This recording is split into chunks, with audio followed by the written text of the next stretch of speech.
नमस्कार मेरे प्यारे मित्रों। जैसा कि आप लोगों को पता है, हम लोग बात कर रहे थे अनुच्छेदों के बारे में। अनुच्छेदों की एक बहुत ही लंबी श्रृंखला हम लोग स्टार्ट किए हैं, प्रारंभ किए हैं, जिसमें हम लोग क्या बात कर रहे हैं कि अनुच्छेद 1 से लेकर के जितने अनुच्छेद हुए, चाहे जितने संशोधन हुए, हम सारे अनुच्छेदों को लेकर के चलेंगे, सारे अनुच्छेदों के बारे में चर्चा करेंगे और बहुत ही आसान भाषा में, ताकि आप लोगों को कॉन्स्टिट्यूशन पढ़ने में, पॉलिटी पढ़ने में कोई समस्या ना आए, कोई भी समस्या ना आए। इसलिए हमने ये श्रृंखला प्रारंभ किया है। जैसा कि आप लोगों को पता होगा, यूट्यूब पे बहुत से ऐसे टीचर होंगे जो आपको बताए होंगे, पढ़ाए होंगे, लेकिन ऐसे बहुत ही कम होंगे, रेयर ही ऐसे होंगे कि जो अनुच्छेद 1 से लेकर के उसके आखिरी तक की बात किए होंगे, यानी सारे अनुच्छेदों के बारे में चर्चा किए होंगे। क्या करते हैं सभी लोग कि कुछ अनुच्छेदों के बारे में बात करते, कुछ अनुच्छेदों को छोड़ देते हैं, परंतु हम लोग क्या किए हैं, अनुच्छेद 1 से स्टार्ट करके हम लोग अनुच्छेद आज 175 तक चर्चा आज कर लेंगे। आज की जो वीडियो होगी आर्टिकल 175 यानी अनुच्छेद 175 के बारे में हम लोग चर्चा करेंगे, जिसमें बात होगा कि राज्यपाल द्वारा सदन में अभिभाषण देना या अपना संदेश भेजना, कैसा संदेश भेजना, कैसा मैसेज भेजना, चलिए हम लोग बात करते हैं।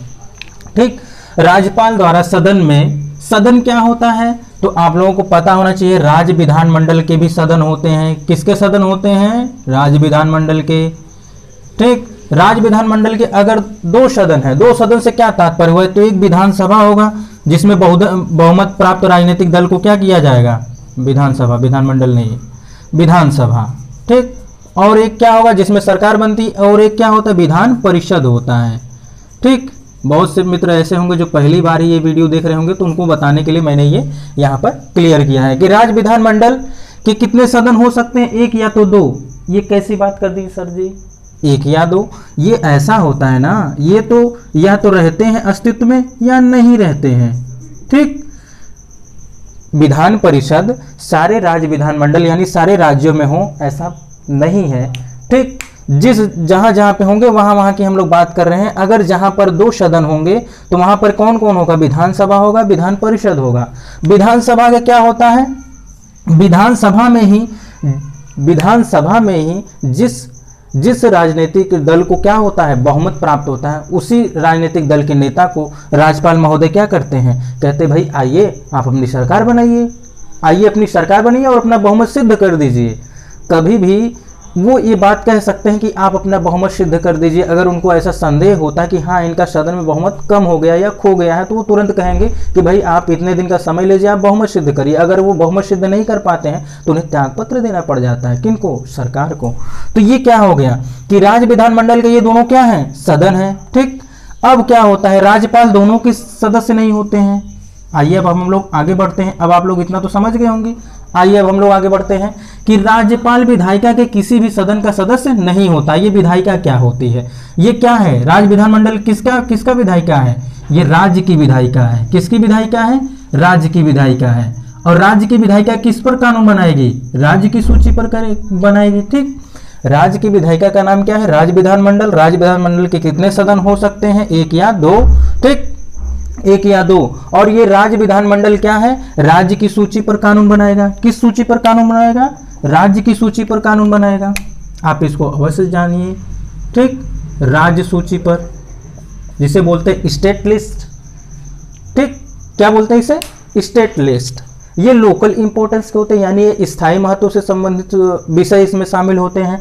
तो क्या हो रहा है कि राज्यपाल विधायिका के किसी भी सदन का सदस्य नहीं होता है। इस बात को अवश्य ध्यान दीजिए, किसी भी सदन का सदस्य नहीं होता है, परंतु वह दोनों सदनों को संबोधित कर सकता है अथवा दोनों सदनों में विचाराधीन विधेयक के संदर्भ में पुनर्विचार के लिए अथवा विधेयक को शीघ्रता से निस्तारित हल करने के लिए कह सकता है। क्या कह रहा है? ये बात क्या हो रही है? इसका तात्पर्य है कि राज्यपाल न ही इसका सदस्य है न ही इसका सदस्य है, लेकिन वह क्या कर सकता है? इन दोनों को संयुक्त रूप से, यानी दोनों को संयुक्त रूप से क्या कर सकते हैं? संबोधित कर सकते हैं, भाषण दे सकते हैं, इनको समझा सकते हैं, मना सकते हैं। एक प्रकार से ऐसा आप समझ सकते हैं। ठीक, अभी मैं और आपको एग्जाम्पल दूंगा।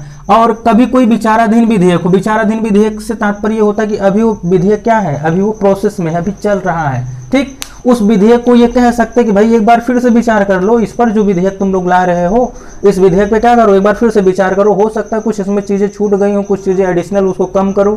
ये ऐसी बातें कह सकते हैं। और यहाँ तक कि अगर कोई विधेयक चल रहा है, लग रहा है कि कुछ समय लग रहा है, तो राज्यपाल महोदय कहेंगे भाई कितना देर कर रहे हो, कुछ तो जल्दी करो, जल्दी करो। ये कह सकते हैं कि यानी शीघ्रता से इसका क्या करिए, निस्तारण करिए, जल्दी से जल्दी इसका क्या करिए, समाधान करिए। और राज्य विधानमंडल, राज्यपाल विधानमंडल के प्रत्येक नए सत्र को संयुक्त रूप से क्या करते हैं, संबोधित करते हैं। ये तो मैंने पहले ही बता दिया था। अब मान लीजिए आप एक एग्जाम्पल लीजिए कि आपके परिवार में 2 भाई हैं, ठीक, आप दोनों में क्या हो गया, एक प्रकार समझिएगा क्यों, समझाने के लिए कि राज्यपाल का क्या यहाँ पे महत्व होता है, ठीक, राज्यपाल का क्या यहाँ पे महत्व होता है। ये दोनों क्या है, भाई हैं।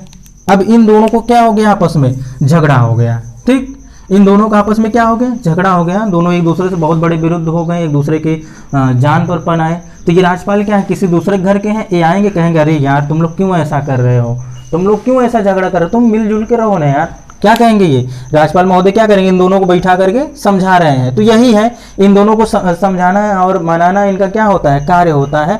एक बार फिर से समझिएगा क्या ये कह रहा है आर्टिकल 175 यही कह रहा है कि राज्यपाल का कोई भी किसी भी सदन में, राज्य विधानमंडल के किसी भी सदन में वो अभिभाषण दे सकते हैं, अपना संदेश भेज सकते हैं, जो कि वो विधायिका के क्या नहीं होते हैं, सदस्य नहीं होते हैं, चाहे वो सदस्य हों चाहे ना हो।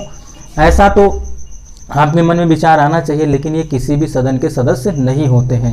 इसी रूप में अगर आप देखते हैं लोकसभा और राज्यसभा यानी संसद को देखते हैं, तो संसद के किसी भी सदन के क्या नहीं होते सदस्य, राष्ट्रपति महोदय नहीं होते हैं, लेकिन उन्हें लोकसभा का सदस्य बनने की योग्यता रखना पड़ता है। लेकिन वो भी क्या कर सकते हैं, दोनों सदनों को संयुक्त रूप से संबोधित कर सकते हैं। यहाँ पे प्रश्न ये भी आ जाता है, आपके मन में ये भी आना चाहिए कि जब ये राज्य विधानमंडल के 2 सदन होते हैं तो इसके अंग 3 क्यों होते हैं, यानी 3 या 2 क्यों होते हैं। क्योंकि मित्रों बिना इनके इजाज़त से कोई इनका विधेयक कानून का रूप नहीं धारण करेगा। आप लोग इसके बारे में अवश्य जानते होंगे, भली भांति परिचित होंगे। आप अगर और सारे वीडियोस देखे होंगे, और अगर आप नहीं देखे हैं तो आपको मैं ये सजेस्ट करूंगा आप ज़रूर, आपके इस चैनल पर ढेरों सारे वीडियोस ऐसे पड़े हुए हैं जो आपके बेसिस को बहुत मजबूत करेंगे। आपके बेसिक जब मजबूत हो जाएंगे तो अब आप ऊपर वाले यानी कि जब आप थोड़े से हाई लेवल की पढ़ाई करेंगे, हाई लेवल की टेक्स्ट बुक उठाएंगे, पढ़ेंगे, तो आपको बहुत ही ईजिली लगेगा, बहुत ही आसान लगेगा। तो मित्रों आज के लिए बस इतना ही। आज हम लोगों ने बात कर लिया आर्टिकल 175, आगे हम लोग बात करेंगे 76, 176, 77, ठीक। तो मित्रों आज के लिए बस इतना ही, मिलते हैं हम लोग नेक्स्ट वीडियो में, तब तक के लिए नमस्कार।